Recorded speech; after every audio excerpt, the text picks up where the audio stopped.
গত ত্রয়োদশ জাতীয় সংসদ নির্বাচনে ঢাকা ৮ ছিল আলোচনার কেন্দ্রবিন্দু। একদিকে দীর্ঘদিনের অভিজ্ঞ রাজনীতিক মির্জা আব্বাস, আরেকদিকে আলোচনায় উঠে আসা নাসিরউদ্দিন পাটোয়ারি। ভোটের আগেই দুপক্ষের সম্পর্ক ছিল একেবারে সাপে নেউলে।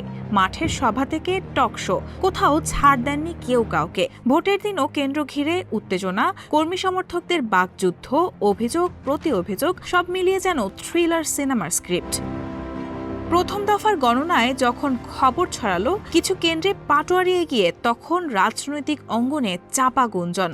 তবে কি ঢাকায় চমক? কিন্তু শেষ হাসিটা হাসলেন অভিজ্ঞ খেলোয়াড় আব্বাস। কেন্দ্রভিত্তিক ব্যবধানে ধীরে ধীরে পাল্টে গেল চিত্র। সংগঠনের শক্ত মেশিনারি, দীর্ঘদিনের ব্যক্তিগত নেটওয়ার্ক আর ভোটের দিন মাঠ দখলে কৌশল, সব মিলিয়ে শেষ পর্যন্ত ব্যবধান গড়লেন তিনি। প্রচারণার শুরু থেকেই পাটোয়ারি ছিলেন তীব্র আক্রমণাত্মক। প্রতিপক্ষের বিরুদ্ধে কঠোর ভাষা, সংবাদ মাধ্যমে ধারালো মন্তব্য, সামাজিক যোগাযোগ মাধ্যমে নিয়মিত উপস্থিতি, সব মিলিয়ে তিনি প্রতিদিন ছিলেন আলোচনার কেন্দ্রে। তার ভোট কৌশলে বেশিরভাগই ছিল নেতিবাচক প্রচারণা, ছিল অভিযোগ আর নানা নাটকীয়তায় ঘেরা। ভোটের প্রচারণায় এক পর্যায়ে মির্জা আব্বাস যখন বলেন পাটোয়ারিকে আমি চিনি না, তখন সেটিকেই কেন্দ্র করে রাতেই তার বাড়ির সামনে মাইক, ঢাকঢোল, নাচানাচি করে এক ধরনের শোডাউন চালিয়ে পরিচিতি জানান দেন পাটোয়ারি।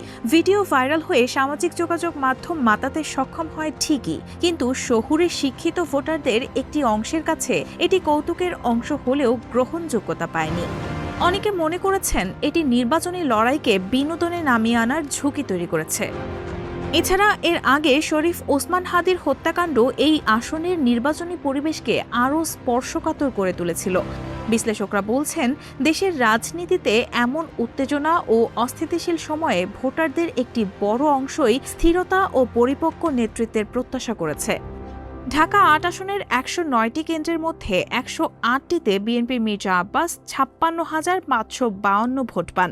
এর সঙ্গে তিনি ২,৮১৪টি পোস্টাল ভোট পেয়ে জয়ী হয়েছেন। অন্যদিকে ঢাকা ৮ আসনে এনসিপির মোহাম্মদ নাসিরউদ্দিন পাটোয়ারি ১০৮টি কেন্দ্রে পেয়েছেন ৫১,৫৭২ ভোট। এর সঙ্গে তিনি পোস্টাল ভোট পেয়েছেন ২,৫৫৫টি। রায়হানা হক মুন, RTNN।